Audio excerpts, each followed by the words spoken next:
ರೇಣುಕಾಸ್ವಾಮಿ ಕೊಲೆ ಆರೋಪಿಗಳಾದ ದರ್ಶನ್ ಮತ್ತು ಪವಿತ್ರ ಗೌಡಗೆ ಮತ್ತೆ ನಿರಾಸೆಯಾಗಿದೆ. ಚಾಲೆಂಜಿಂಗ್ ಸ್ಟಾರ್ಗೆ ರೆಗ್ಯುಲರ್ ಬೇಲ್ ವಿಚಾರಣೆ ನವೆಂಬರ್ 26ಕ್ಕೆ ಮುಂದೂಡಿಕೆಯಾಗಿದೆ. ಅತ್ತ ಪವಿತ್ರ ಗೌಡಗೂ ಕೂಡ ಮತ್ತೆ ನಿರಾಸೆಯಾಗಿ ಪರಪ್ಪನ ಅಗ್ರಹಾರ ಜೈಲೇ ಗಟ್ಟಿಯಾಗಿದೆ.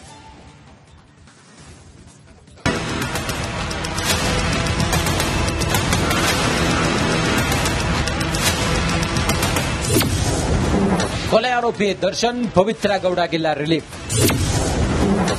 ನವೆಂಬರ್ 26ಕ್ಕೆ ಜಾಮೀನು ಅರ್ಜಿಗಳ ವಿಚಾರಣೆ ಮುಂದೂಡಿಕೆ. ರೇಣುಕಾಸ್ವಾಮಿ ಹತ್ಯೆ ಪ್ರಕರಣದ ಆರೋಪಿ ನಟ ದರ್ಶನ್ ಜಾಮೀನು ಅರ್ಜಿ ವಿಚಾರಣೆಯನ್ನ ಹೈಕೋರ್ಟ್ ನವೆಂಬರ್ 26ಕ್ಕೆ ಮುಂದೂಡಿದೆ. ಕೊಲೆ ಕೇಸ್ನ ದರ್ಶನ್ ಪವಿತ್ರ ಗೌಡ ಸೇರಿ 6 ಆರೋಪಿಗಳ ಜಾಮೀನು ಅರ್ಜಿಯನ್ನ ಹೈಕೋರ್ಟ್ ಏಕಸದಸ್ಯ ಪೀಠದಲ್ಲಿ ವಿಚಾರಣೆ ನಡೆಸಲಾಯಿತು. ನ್ಯಾಯಮೂರ್ತಿ ವಿಶ್ವಜಿತ್ ಶೆಟ್ಟಿ ವಿಚಾರಣೆಯನ್ನ ಮುಂದೂಡಿದ್ದಾರೆ. ದರ್ಶನ್ ಆರೋಗ್ಯದ ವರದಿ ಕೋರ್ಟ್ಗೆ ಸಲ್ಲಿಕೆ. ಹೈಕೋರ್ಟ್ನಲ್ಲಿ ಜಾಮೀನು ಅರ್ಜಿ ವಿಚಾರಣೆ ಆರಂಭವಾಗುತ್ತಿದ್ದಂತೆ ಆರೋಗ್ಯ ಸಮಸ್ಯೆಗಾಗಿ ಮಧ್ಯಂತರ ಜಾಮೀನು ಪಡೆದಿದ್ರು. ಆದರೆ ವೈದ್ಯಕೀಯ ವರದಿ ನೀಡಿಲ್ಲ ಎಂದು ಎಸ್ಪಿಪಿ ಪ್ರಸನ್ನಕುಮಾರ್ ವಾದ ಆರಂಭಿಸಿದ್ರು. ಇದಕ್ಕೆ ಉತ್ತರವಾಗಿ ದರ್ಶನ್ ಪರ ವಕೀಲ ಸಿವಿ ನಾಗೇಶ್ ಕೋರ್ಟ್ಗೆ ಕೊಲೆ ಆರೋಪಿ ಆರೋಗ್ಯದ ಸಂಬಂಧ ವೈದ್ಯಕೀಯ ವರದಿ ಸಲ್ಲಿಕೆ ಮಾಡಿದ್ರು. ದರ್ಶನ್ ಆಪರೇಷನ್ ದಿನಾಂಕ ನೀಡಲು ಸೂಚನೆ. ಕೋರ್ಟ್ಗೆ ವೈದ್ಯಕೀಯ ವರದಿ ನೀಡಿದ ಸಿವಿ ನಾಗೇಶ್ ಆಪರೇಷನ್ ದಿನಾಂಕವನ್ನ ನೀಡಿರಲಿಲ್ಲ. ಹೀಗಾಗಿ ವೈದ್ಯಕೀಯ ವರದಿ ಪರಿಶೀಲನೆ ಮಾಡಿದ ನ್ಯಾಯಮೂರ್ತಿ ಆಪರೇಷನ್ ದಿನಾಂಕ ನೀಡಿ ಎಂದರು. ಎಸ್ಪಿಪಿಗೂ ಒಂದು ಕಾಪಿ ಕೊಡಲು ಕೋರ್ಟ್ ಸೂಚನೆ ನೀಡಿದ್ರು. ರೇಣುಕಾಸ್ವಾಮಿ ಕೊಲೆ ಕೇಸ್ನಲ್ಲಿ ಪವಿತ್ರ ಗೌಡ A1 ಆಗಿದ್ದು ಬೇಲ್ ಸಿಗೋದು ಕಷ್ಟವಾಗಿದೆ. ಬೇಲ್ ಅರ್ಜಿ ವಿಚಾರಣೆ ನಡೆಸಿದ ನ್ಯಾಯಾಲಯ ಮತ್ತೆ ಬೇಲ್ ಅರ್ಜಿ ವಿಚಾರಣೆ ಮುಂದೂಡಿದೆ. ಬೇಲ್ ಪಡೆದು ಹೊರಬರುವ ದಿನಕ್ಕಾಗಿ ಕಾಯ್ತಾ ಇದ್ದ ಪವಿತ್ರ ಗೌಡಗೆ ಮತ್ತೆ ನಿರಾಸೆಯಾಗಿದೆ. ನವೆಂಬರ್ 26ಕ್ಕೆ ಅರ್ಜಿಗಳ ವಿಚಾರಣೆ ಮುಂದೂಡಿಕೆಯಾಗಿದೆ. ಅಲ್ಲಿವರೆಗೂ A1 ಪವಿತ್ರ ಗೌಡ ಪರಪ್ಪನ ಅಗ್ರಹಾರ ಜೈಲಿನಲ್ಲಿ ಕಾಯಂ. ಆದರೆ A2 ದರ್ಶನ್ಗೆ ಮಧ್ಯಂತರ ಜಾಮೀನಿನ ಮೇಲೆ ಆಸ್ಪತ್ರೆಗೆ ಕಾಯಮಾಗಿದೆ. Crime bureau, Nagaraju, republic Kannada.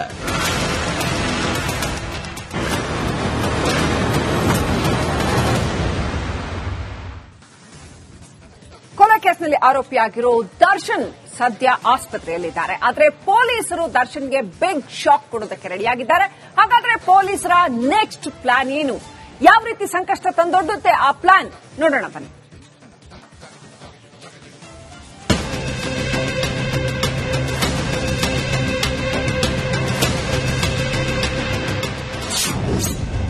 ದರ್ಶನ್ಗೆ ರೆಡಿ ಆಯ್ತಾ ಎರಡನೇ ಕುಣಿಕೆ? ಆಸ್ಪತ್ರೆಯಲ್ಲಿರುವ ಕೊಲೆ ಆರೋಪಿಗೆ ಬಿಗ್ ಶಾಕ್. ಕೊಲೆ ಕೊಲೆ ಕೊಲೆ. ಚಿತ್ರದುರ್ಗದ ರೇಣುಕಾಸ್ವಾಮಿಯ ಬರ್ಬರ ಕೊಲೆ. ಪಟ್ಟಣಗೆರೆ ಶೆಡ್ನಲ್ಲಿ ನಡೆದ ರೇಣುಕಾಸ್ವಾಮಿ ಕೊಲೆ ಪ್ರಕರಣದಲ್ಲಿ ಆರೋಪಿಯಾಗಿರುವ ನಟ ದರ್ಶನ್ ಸದ್ಯ ಬಿಜಿಎಸ್ ಆಸ್ಪತ್ರೆಯಲ್ಲಿದ್ದಾರೆ.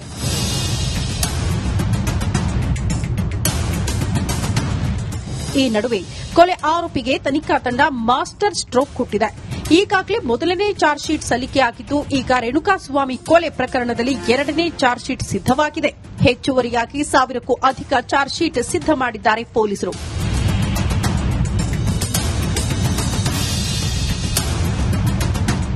ಇಂದು ಸಂಜೆ ಅಥವಾ ನಾಳೆ ನ್ಯಾಯಾಲಯಕ್ಕೆ ಪೊಲೀಸರು ಸಲ್ಲಿಕೆ ಮಾಡಲಿದ್ದಾರೆ. ಇದರಲ್ಲಿ 20ಕ್ಕೂ ಹೆಚ್ಚು ಸಾಕ್ಷಿಗಳು, ಹಲವು ಎಫ್ಎಸ್ಎಲ್ ವರದಿಗಳಿದೆ ಅಂತ ಹೇಳಲಾಗ್ತಾ ಇದೆ. ಕೊಲೆ ಸ್ಥಳದ 2 ಫೋಟೋಗಳು ರಿಕವರಿ. ಶೆಡ್ನಲ್ಲಿ ಎಲ್ಲರ ಜೊತೆ ನಿಂತಿದ್ದಾರಂತೆ ದರ್ಶನ್. ಪಟ್ಟಣಗೆರೆ ಶೆಡ್ನಲ್ಲಿ ರೇಣುಕಾಸ್ವಾಮಿ ಮೇಲೆ ಆರೋಪಿಗಳು ಕ್ರೌರ್ಯ ಮೆರೆದಿದ್ರು. ಆರೋಪಿ ನಂಬರ್ 1 ಪವಿತ್ರ ಗೌಡ, ಆರೋಪಿ ನಂಬರ್ 2 ದರ್ಶನ್ ಸೇರಿದಂತೆ ಹಲವರು ಈ ಸ್ಥಳದಲ್ಲಿ ಇದ್ದರು ಅಂತ ಹೇಳಲಾಗ್ತಾ ಇತ್ತು. ಆದರೆ ಇದಕ್ಕೆ ಪೂರಕ ಎನ್ನುವಂತೆ ಕೊಲೆ ಸ್ಥಳದಲ್ಲಿ ತೆಗೆಯಲಾದ ಫೋಟೋಗಳ ಪೈಕಿ 2 ಫೋಟೋಗಳನ್ನು ರಿಟ್ರೀವ್ ಮಾಡಲಾಗಿದೆ.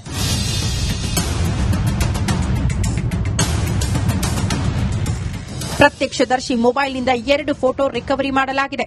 ಪುನೀತ್ ಮೊಬೈಲ್ನಲ್ಲಿ ಈ ಫೋಟೋಗಳು ಇತ್ತು ಅಂತ ಹೇಳಲಾಗ್ತಾ ಇದೆ. ಇನ್ನು ಕೊಲೆ ನಡೆದ ಶೆಡ್ನಲ್ಲಿ ಎಲ್ಲರ ಜೊತೆ ದರ್ಶನ್ ನಿಂತಿದ್ದಾರೆ. ಬ್ಲೂ ಟಿ ಶರ್ಟ್, ಕಪ್ಪು ಬಣ್ಣದ ಜೀನ್ಸ್ ಪ್ಯಾಂಟ್ ಇರೋ ಫೋಟೋ ಲಭ್ಯವಾಗಿದೆ. ಇನ್ನು ದೋಷಾರೋಪ ಪಟ್ಟಿಯಲ್ಲೂ 2 photo ಸೇರಿಸಲಾಗಿದೆಯಂತೆ.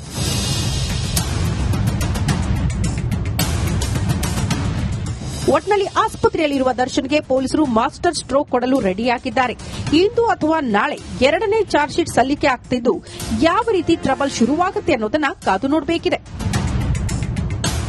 Nagaraj Appasandra, crime bureau, republic Kannada.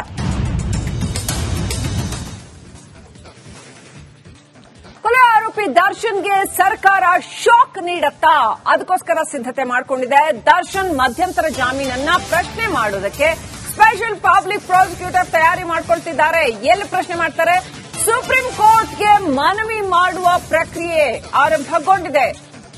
ದರ್ಶನ್ಗೆ ಮಧ್ಯಂತರ ಜಾಮೀನು ಕೊಟ್ಟಿರೋದನ್ನ ಪ್ರಶ್ನೆ ಮಾಡಿ ಸುಪ್ರೀಂ ಕೋರ್ಟ್ಗೆ ಮನವಿ ಸಲ್ಲಿಸುವಂತಹ ಸಾಧ್ಯತೆ ಇದೆ. ಮೈಸೂರಿನಲ್ಲಿ ಗೃಹ ಸಚಿವ ಡಾ ಜಿ ಪರಮೇಶ್ವರ್ ಹೇಳಿಕೆ ಕೊಟ್ಟಿದ್ದಾರೆ. ಸುಪ್ರೀಂಗೆ ಮನವಿ ಮಾಡೋ ಪ್ರಕ್ರಿಯೆ ನಮ್ಮಿಂದ ನಡೀತಾ ಇದೆ ಅಂತ ಹೇಳಿಕೆ ಕೊಟ್ಟಿದ್ದಾರೆ. ಆರೋಪಿಯ ಅವರು ಈಗ ಟ್ರೀಟ್ಮೆಂಟ್ ತಗೋಬೇಕು ಅಂತ ಹೇಳಿ ಅವರು ಬೇಲ್ನಲ್ಲಿ ಇದ್ದಾರೆ. ಬೇಲ್ ಕೊಟ್ಟಿದೆ ಕೋರ್ಟು. 3 ತಿಂಗಳು ಬೇಲ್ ಕೊಟ್ಟಿದ್ದಾರೆ. ಆ ಟ್ರೀಟ್ಮೆಂಟ್ ತಗೊಂಡಾದ್ಮೇಲೆ 3 ತಿಂಗಳಾದ್ಮೇಲೆ ಅವ್ರು ವಾಪಸ್ ಹೋಗ್ಬೇಕಾಗತ್ತೆ.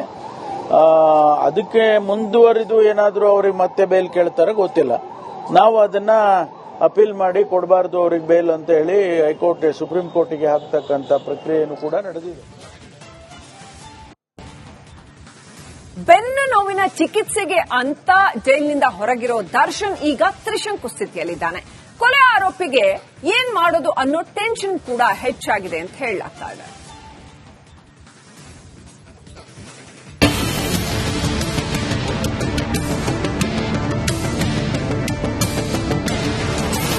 ತ್ರಿಶಂಕು ಸ್ಥಿತಿಯಲ್ಲಿ ಕೊಲೆ ಆರೋಪಿ ದರ್ಶನ್. ಬೇಲ್ ಭವಿಷ್ಯ ಏನಾಗುತ್ತೋ ಎನ್ನುವ ಆತಂಕ.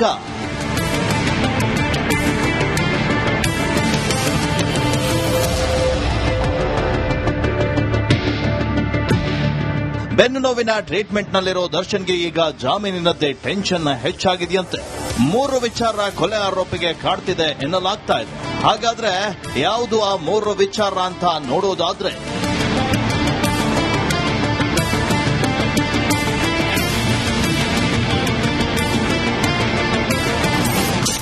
ಮಧ್ಯಂತರ ಬೇಲ್ ರದ್ದತಿಗೆ ಸುಪ್ರೀಂಗೆ ಶೀಘ್ರವೇ ಅರ್ಜಿ. ಮೆಡಿಕಲ್ ಬೇಲ್ ಮೇಲೆ ಹೊರಗಿರೋ ದರ್ಶನ್ ಈಗ ತ್ರಿಶಂಕು ಸ್ಥಿತಿಯಲ್ಲಿದ್ದಾನೆ ಎನ್ನಲಾಗ್ತಾ ಇದೆ. ದರ್ಶನ್ ಮಧ್ಯಂತರ ಜಾಮೀನು ರದ್ದು ಕೋರಿ ಸುಪ್ರೀಂ ಕೋರ್ಟ್ಗೆ ಶೀಘ್ರವೇ ಅರ್ಜಿ ಸಲ್ಲಿಸಲು ಸಿದ್ದತೆ ನಡೆಸಲಾಗಿದೆ. ಸುಪ್ರೀಂ ಕೋರ್ಟ್ಗೆ ಅರ್ಜಿ ಸಲ್ಲಿಕೆಯಾದ ಕೂಡಲೇ ದರ್ಶನ್ ಮಧ್ಯಂತರ ಜಾಮೀನಿಗೂ ಕಂಟಕವಾಗುವ ಸಾಧ್ಯತೆ ಇದೆ. ಮಧ್ಯಂತರ ಜಾಮೀನು ವಿಸ್ತರಣೆ ಮಾಡಿಕೊಳ್ಳಬಹುದು ಎನ್ನುವ ಯೋಚನೆಗೆ ಕೊಡಲಿ ಪೆಟ್ಟು ಬೀಳಲಿದೆ.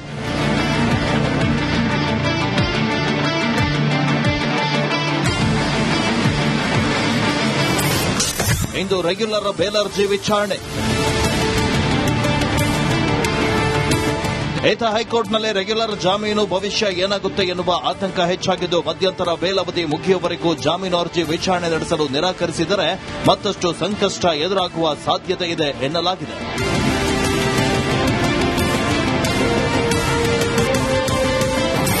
ಬಗೆಹರಿಯದ ದರ್ಶನ್ ಆಪರೇಷನ್ ಗೊಂದಲ. ಬೇಲ್ ವಿಚಾರ ಆತಂಕ ಒಂದೆಡೆಯಾದರೆ ಇನ್ನೊಂದೆಡೆ ಆಪರೇಷನ್ಗೆ ಇನ್ನೂ ಡೇಟ್ ಫಿಕ್ಸ್ ಆಗದೇ ಇರುವುದು ದರ್ಶನ್ ಪಾಲಿಗೆ ನುಂಗಲಾರದ ತುತ್ತಾಗಿದೆ. ಆಪರೇಷನ್ ಮಾಡಿಸಿಕೊಂಡರೂ ಸಮಸ್ಯೆ, ಮಾಡಿಸಿಕೊಂಡಿಲ್ಲ ಅಂದ್ರೂ ಕಾನೂನು ಕಂಟಕ ಎದುರಾಗುವ ಸಾಧ್ಯತೆ ಇದೆ. ಹೀಗಾಗಿ ತ್ರಿಶಂಕು ಸ್ಥಿತಿಯಲ್ಲಿ ದರ್ಶನ್ ನರಳ್ತಾ ಇದ್ದಾನೆ ಎನ್ನಲಾಗ್ತಾ ಇದೆ.